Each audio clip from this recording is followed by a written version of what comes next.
West London and North London collide. Teams still winning. Oh, can you believe it? Look at the clock. You know, teams still rise to the top. Yes, he The most contested London derby. Bridges burn, tables turn, highs and lows, gotta figure it out. Blue top paper lift. The Gunners run it back again. Teams still winning, how can I flop? Neto, hat-trick at Stamford Bridge. Problems upon problems. Wenger and Mourinho are going at it on the touchline. Is that not beautiful goal? Red card for the former Blue. Teams still winning, how can I flop? There it is! Chelsea bites back. You know, teams still rise to the top. Staggering! Simply staggering game! Football never ceases to amaze you! Chelsea against Arsenal. One is happy, the teammates they're happy, we are all happy, and the most important thing is that Cole is happy because at the end, football player they want to play games and make session every day. There's a lot of good players, obviously, for you to choose from, but I think Chelsea fans can't wait to see Palmer with Esteban. Do you think how sort of worrying for opposition defences do you think those could be as a combination? No, they can play together. They can play together. Depends, against which team, depends a little bit the game plan, but for sure they are excited. The fans, they are excited to watch both together. We also are excited, thinking that at the end we need always, balance between the two faces. Well, Maresca says it's too early to talk about Chelsea's title prospects. It was reported in midweek that the hierarchy have no expectations of winning the league. I think it's too early. In any case, if we win, if we don't win, I think it's too early. We are still, end of November, we have still 5-6 months to go. I think it's very important when we're going to be in February, March, where we are, and from there we decide and we see if we can achieve something important. I'll ask you in February. Thank you. Well, as for Arsenal, it has been a huge week for them. They've already beaten Spurs and Bayern Munich, and Mikel Arteta would love to finish it off with a win against Chelsea. It's a big game. It's a big London derby. We're going to play a really, really good opponent. They are in really good form. And yeah, we know the challenge. We know the opportunity that we have as well on Sunday. So we are fully ready for it. If you speak to Chelsea, they seem to play down their chances of potentially challenging for the title. How do you view them? Are they title challenges? Are they your main threat? Well, I think we are all there, and they are there because they fully deserve what they are, what they have done in the last few years. I think the squad that they assembled, the numbers that they have, the amount of quality, the manager and the coaching staff that they have, it makes sense that what is happening there is very, very positive, and they deserve to be there. After beating the Spurs at home, then we had to make the statements against Bayern Munich. We've done that, and now we have to go to the next one. That's where we are. We knew the importance of the week. Not only that, what is coming afterwards, after 3 days, is going to be exactly the same. Nothing is going to change, but we are super motivated for the game. Declan Rice was given man of the match for his performance against Bayern Munich on Wednesday night. It prompted one journalist to ask Arteta if he thinks that Rice should win the Ballon d'Or. I hope so. That would mean that we have won a lot, and because normally it goes very much related. Again, I think he was immense today. I think he's been immense since the start of the season, and it's an incredible and crucial player for us. What a game we have in prospect, and Darren, suddenly a top of the table clash. Absolutely. And on the one hand, it's hard to call because obviously Chelsea, off the back of a fantastic win over Barcelona, I really didn't expect them to win as emphatically as they did. Very impressive. And the clean sheet, all important as well. That means that's, 4 clean sheets in their last 5 matches. Very impressive for a side that I thought had defensive problems. But Arsenal, I mean, they're the defensive supreme master so far this season. They are so hard to score against, and I actually think this game will be decided by both defences. There's a mistake in the Chelsea one in every game they play, despite the run that they're on at the moment. If you take out Barcelona, the other clean sheets are against an unconvincing Spurs side, Burnley, who are struggling at the bottom of the table, and Wolves as well, who are struggling at the bottom of the table. If you were a striker, and thankfully we have one here, which defence would you worry most about coming up against? Yeah, I think you make a very Arsenal's, but there is a chink in the armour as well, with Gabriel not being there. So even though Hincapie's stepped in and he's been very impressive, there still is a slight weakness. You'd still see that as if you were preparing to play in this game this weekend, because I thought Hincapie looked really composed and quite good, and also they all defend against Spurs. Yeah, no, but. Well, no, Bayern Munich. They didn't have much attacking prowess. No, it was Mosquera. Mosquera against Bayern Munich, yes. So they've got two players who can go in against... When we talk about Arsenal's defence, obviously it's the famous duo that we talk about, and when that's broken, there's got to be a slight weakness and a slight downturn. Even though we've not seen it yet, it's about managing that situation as far as Arsenal are concerned. And listen, for me, this game is set up for a bit of creativity, something special to happen. And I agree with what you say, that Chelsea are probably slightly weaker in defence, but then they've got Caicedo in front protecting that space. But I just feel as though this game is set up for a certain man to come on and reintroduce himself to the Premier League. You know which one I'm talking about, don't you? Palmer. Yes. Well, I have a question from a striker's point of view in Chelsea, because they didn't really play with the recognised 9 against Barcelona. We were kind of seeing the team sheet and wondering, well, who's going there? Estevao was excellent, but Pedro Neto through the middle and up top as part of that front three with Garnacho, that was quite interesting. Was that something you expected? Is it somehow a place that he could be taking up more regularly now? It wasn't something I expected, but tactically it made sense, because Barcelona play with such a high line. When you're going into this game against Arsenal at the weekend, I think it's a very different profile needed, because someone like Neto, I feel, could be bullied. I think we've seen that with Richarlison last weekend, didn't we? Richarlison was very lonely at times, and when you are that mantle and you are that kind of foundation to get your team further up the field, ultimately he didn't hold the ball well enough, did he, on Sunday? So I can honestly see Liam Delap playing this game. A bit of physical presence just to kind of release that pressure, because no doubt Arsenal are going to play well and dominate the game at stages. So you need someone to go long to, and for me that man's Delap. So you think that he's the sort of player, like, you want him to have his back to goal, take the ball on his chest, keep the ball, retain the, so that if you've got players running off him, then you can get people out, and because obviously, like I said, Arsenal are going to be in the ascendancy at times, and with their creative players, they're going to be dominant. They're going to pin you in. And sometimes you just need a release valve. And hopefully for Chelsea, that can be Delap. And when you hold that ball up, then you can get Neto with you, João Pedro with you, or whoever he decides to play. Obviously, he's got options.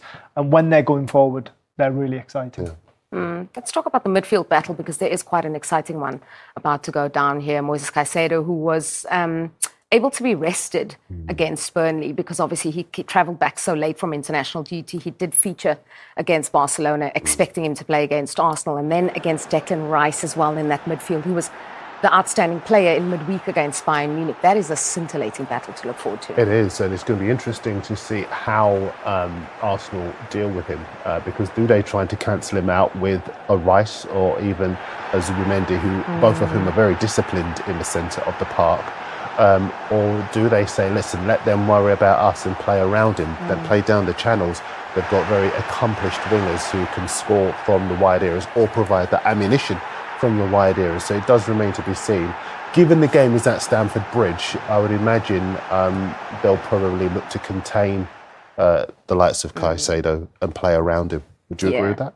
Yeah, I think it'll be definitely one man they're trying to stop, and like you say, that is a possibility, whether it's Rice or Zubimendi. But him in his part, that last clip there is so special, isn't it? The way he hunts that ball down, and honestly, in those situations, he's so quick and so dominant.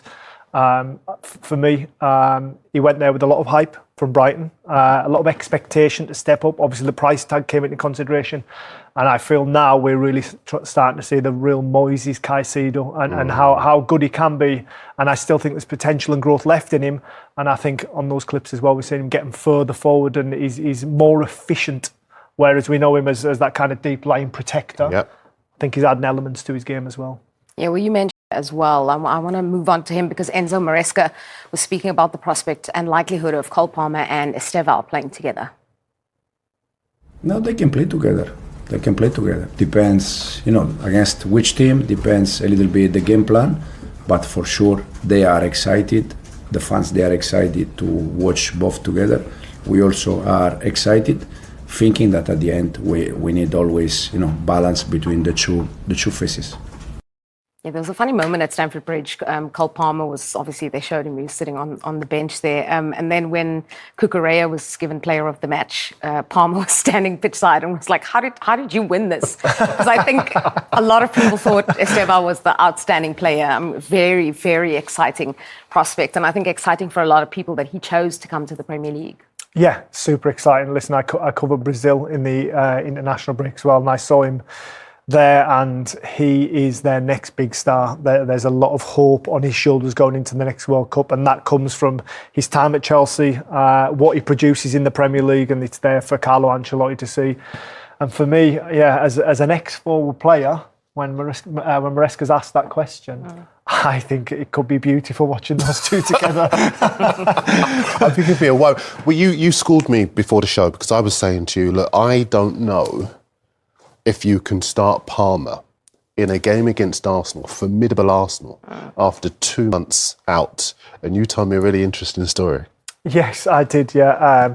So I was recovering from an ACL injury. I've been out for 10 months, and Tony Pulis thought it'd be a really good idea to start me in my first Premier League game against Manchester United. And their partnership at the back then was Vidic and Ferdinand. So it was a rather long afternoon, to be honest. Get a kick. Wow, how did that go? How did that go for you?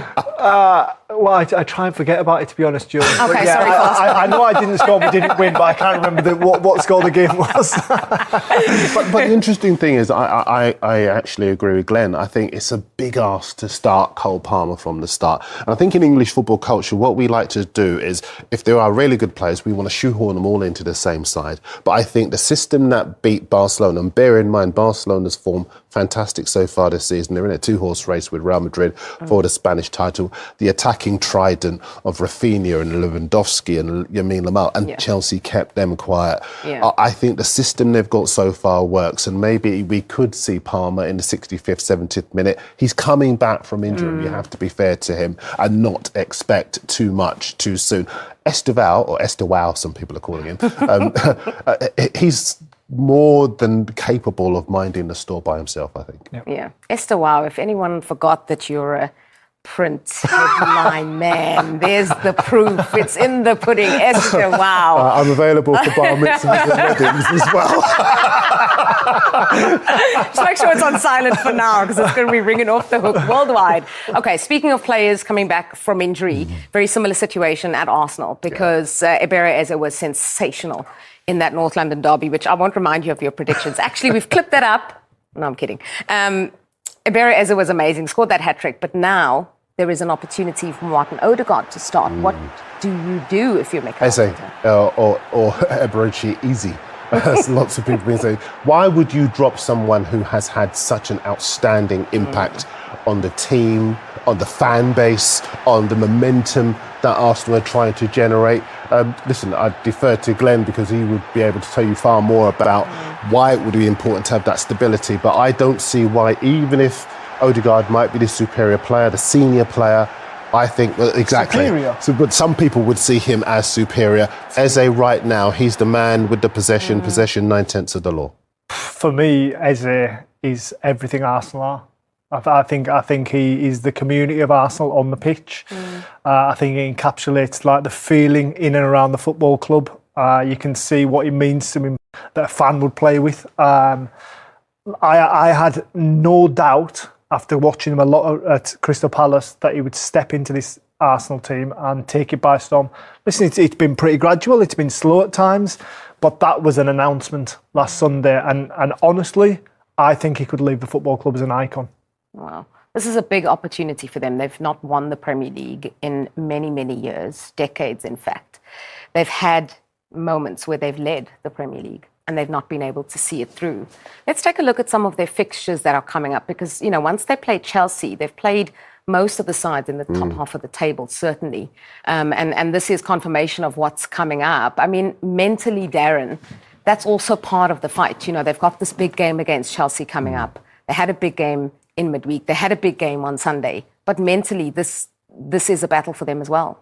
It is, because the inference the feeling a lot of people would have looking at this fixture list is that these are all winnable games.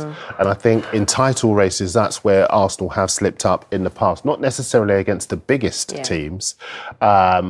It's against the smaller clubs. And I think, for example, Crystal Palace is a potential banana skin. Everton would be in the top 7 on defensive record, for example. They've only conceded 13 goals so far this season. Brighton, as Glenn will tell you, very, very creative, free scoring. Aston Villa, one of the best defensive records in the Premier League, joint third, having conceded only 11 goals so far. These are all tough games. They've got 8 games in 27 days. That's like a game every 3.5 days. That's a tough ask for any group, especially against the quality they're coming against. There might not be the names that we kind of consider being a difficult game for Arsenal, but I think any Premier League opposition, and this is really where we're going to see how they manage being top of the league, because obviously they've got history of blowing it, but also their squad depth. What we've lauded them for in the summer of like kind of getting better. Well, this was going to be my question. The main difference between this season and seasons past is that there seems to be cover and quality cover in almost every position, double up sometimes. And that seems to be the difference. I'm thinking about the game in midweek where, for example, Trossard went off, Maresca came on, Maresca switched flanks when Martinelli came on. They both scored then. Well, Calafiori came on for Miles Lewis-Skenny and set up the goal for Madueke straight away. And look, there were 1 or 2 players in that squad that lots of people were quite underwhelmed by when they arrived in the summer. And then suddenly there was that terrific vindication of the policy, the transfer policy, when in the Liverpool game, Saliba wasn't available and Mosquera came in and was outstanding. Havertz wasn't available, but Eze was able to play. There are so many options now for Mikel Arteta. There's a different kind of pressure because people are saying now they've got no excuses. But I think they should lean into that pressure because you would rather have it. It's a privilege, right? Yes, it is, and I honestly think that this is their season. From this point on, I think Saturday's huge. If they get over the line against Chelsea, then that could be massive. I think it sends a message out to the Premier League, and also I look around them, and I wonder who can muster a challenge. They look so strong. Yeah, last weekend's game saw Arsenal open up a 6-point lead at the top of the table. London rivals Chelsea, though, are now their closest challengers, and Arsenal head to Stamford Bridge on Super Sunday. Alan, it's set to be a huge game. I mean, some people are calling it a game of the season so far, second versus first. But let's look at Chelsea. I mean, Mikel Arteta today was talking about Chelsea, genuine title contenders. Would you agree? Well, I think they've just, hit like a streak of form where you've got to think that they're in the for a shout of it. I mean, the young boy Esteban is like really captured the imagination of Chelsea fans, and he lifted the place in the absence of Carl Palmer. But he's back this weekend as well. Yeah. So that arms them. I always, when I look at them and think, are they title contenders? I just worry about the goalkeeper and the centre backs. That kind of cohesion, where you look at Arsenal, I know they've got an injury at the moment, but that's really been their strength. And if there's any area of the weakness of the team, I would say there, but the rest of the team looks really strong and up for it. Well, look, we've spoken a bit about Enzo Maresca, but Mikel Arteta is also an admirer of the Chelsea head coach. He said today he loves watching Chelsea play. Well, I think we are all there, and they are there because they fully deserve what they are, what they have done in the last few years. I think the squad that they assembled, the numbers that they have, the amount of quality, the manager and the coaching staff that they have. It makes sense that what is happening there is very, very positive, and they deserve to be there. It's one of the teams that I enjoy the most watching, and they have a lot of fluidity, they have a lot of threat, they have a lot of individual talent, they are very clear what they want to do, and that's why they are very tough. Mikel Arteta, I don't know what you think about this part. It's really giving it, a little bit like, a bit of pressure towards Chelsea there. What do you reckon? Definitely. He's getting it every week. They're at the top of the league, etc., etc. He'll just palm it out a little bit of that pressure. I would suspect that. He is looking at them as, real contenders now, whereas perhaps at the start of the season you wasn't sure. Like us all, I think we was all quite wondering how Chelsea were going to cope from the World Club Championship. Yeah. You know, the after effects of that, would they hit the ground running? And they've done exceptionally well. So, you know, it would make for a great viewing on Sunday. Absolutely. And Roberto, what, you know, this Arsenal side that you're looking at this season, you come from a great win, obviously, against Spurs. You've played Bayern Munich. You've beat them at home as well. What do you think can stop this Arsenal side now? Oh, at the moment they look unstoppable, don't they? I mean, they've been very consistent over not just this season, but probably the last 3 seasons, and they've just become stronger and stronger. They're very solid now. Their defensive organisation is brilliant, and that's why they've conceded the least goals in the Premier League as well. But they have such an attacking threat as well. So it's very difficult to play against the Arsenal team because they press you very high, they press you very hard. So you don't have much time on the ball. So you have to be able as an opposition to go past the first press. If you manage to do that, then you might have a bit of space because otherwise they just suppress you. Yeah, exactly. And I know there's a lot of Spurs fans that won't want me to go back to last weekend, but I mean, Eberechi Eze, I mean, that hat-trick, it felt like almost a career-defining performance by him, would you say? Yeah, certainly for his Arsenal career, because, you know, at QPR and at Crystal Palace he's been exceptional. Yeah. And, you know, they won the FA Cup with his goal, so it just goes to show that he was at the levels. But what he done at Arsenal this year is kind of, you know, you can see there's a new confidence in him. When you go to a big club and you grow with it sometimes, or you fold with it, and he's grown with it. And the hat-trick was a bit like Rice's 2 goals in the Champions League, a career-defining moment for him and the fan base. Because obviously, you know, Arsenal's biggest rivals and the North London derby, to get a hat-trick is, you know, this is the game you want to score in, isn't it? Of course, look, you know, and he's such a humble, lovely guy as well. Like, you know, you can tell that he's so loved by not just the fan base, but his fellow players. And, you know, he just takes each goal with such aplomb. It's just so natural for him. Well, I mean, the difficulty now, especially after a game like this, is Mikel Arteta now has a fit Martin Odegaard, club captain. Roberto, for you, if you have that decision, sorry, I mean, look, you know, I could have asked either of you. No, in fact, I will ask both of you. I mean, you've got Eze, you've got Odegaard. What are you doing ahead of this weekend? It's a tough decision, but I don't know what it's going to do. Either way, I mean, you know, the team looks very well organised, whether the one place or the other place. Now, Eze is obviously, you know, the top of his game, so full of confidence, had a great week.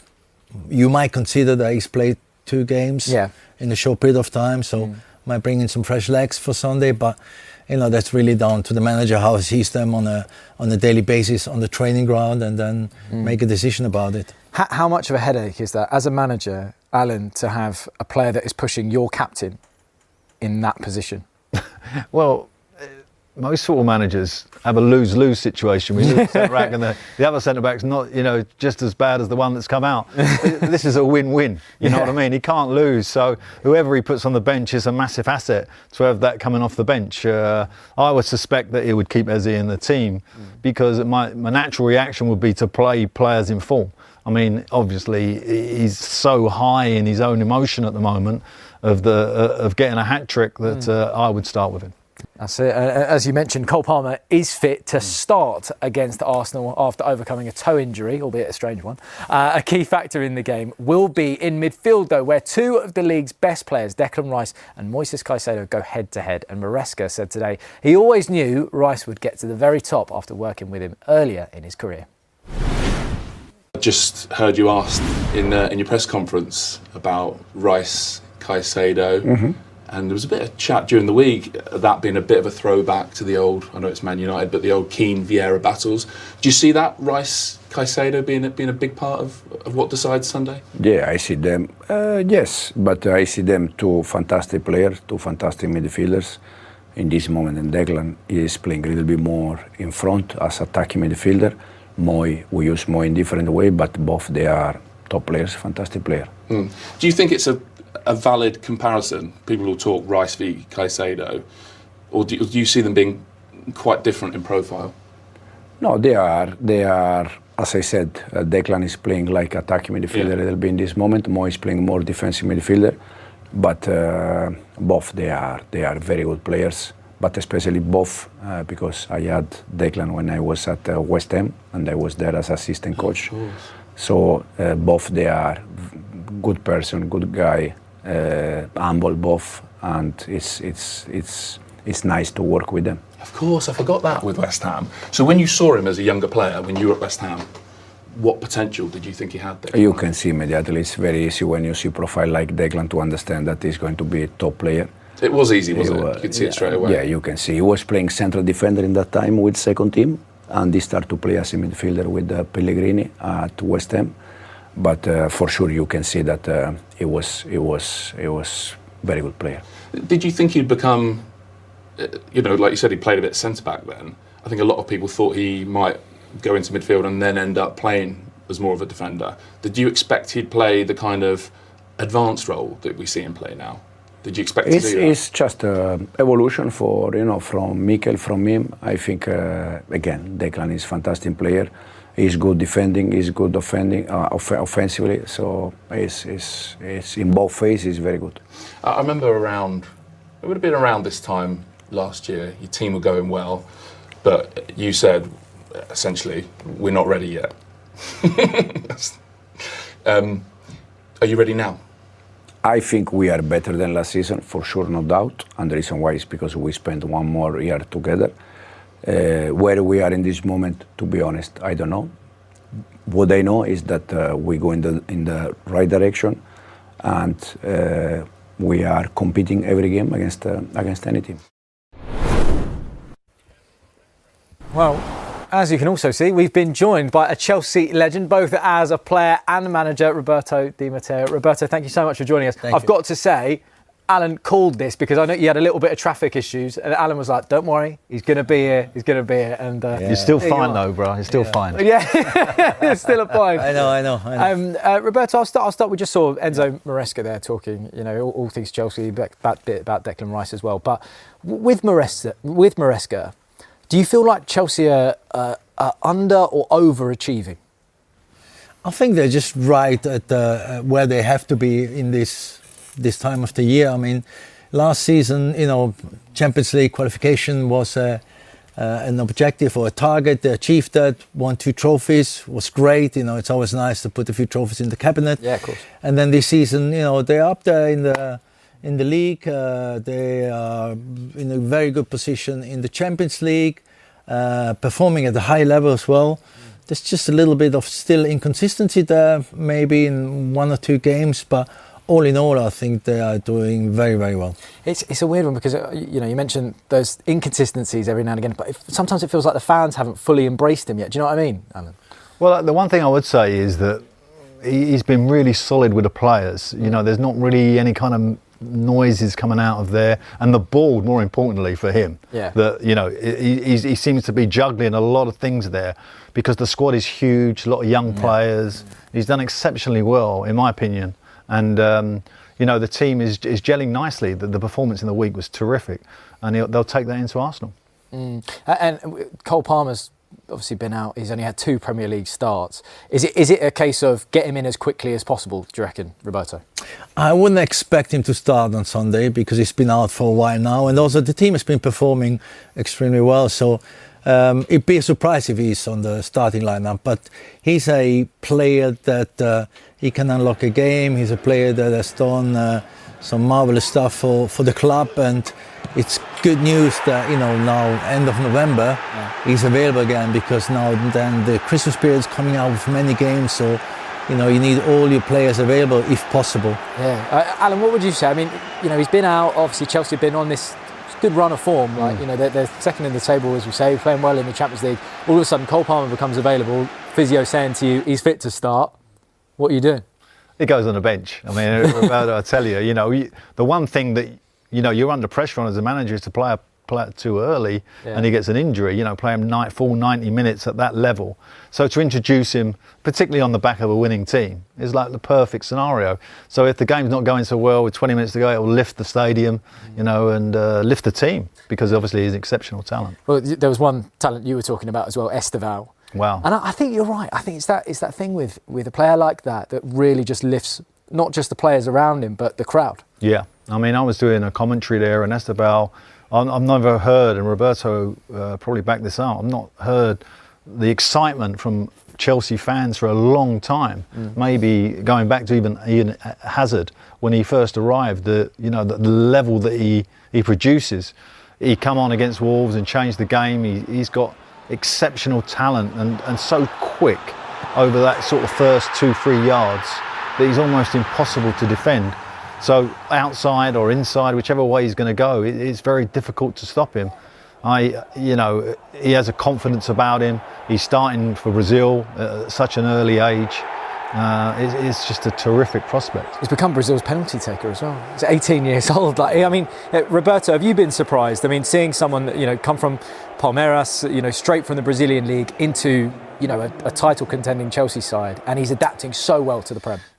Yes, I was surprised. I mean, it amazes me how mature he is for his age. I watched him in the summer in the FIFA Club World Cup when he played there for Palmeiras, but to expect him to come to England, a new country, new language, new environment, and then start off so well, that did surprise me a little bit. But you meet him, and he's a really humble guy, and he's got a great family behind him, around him.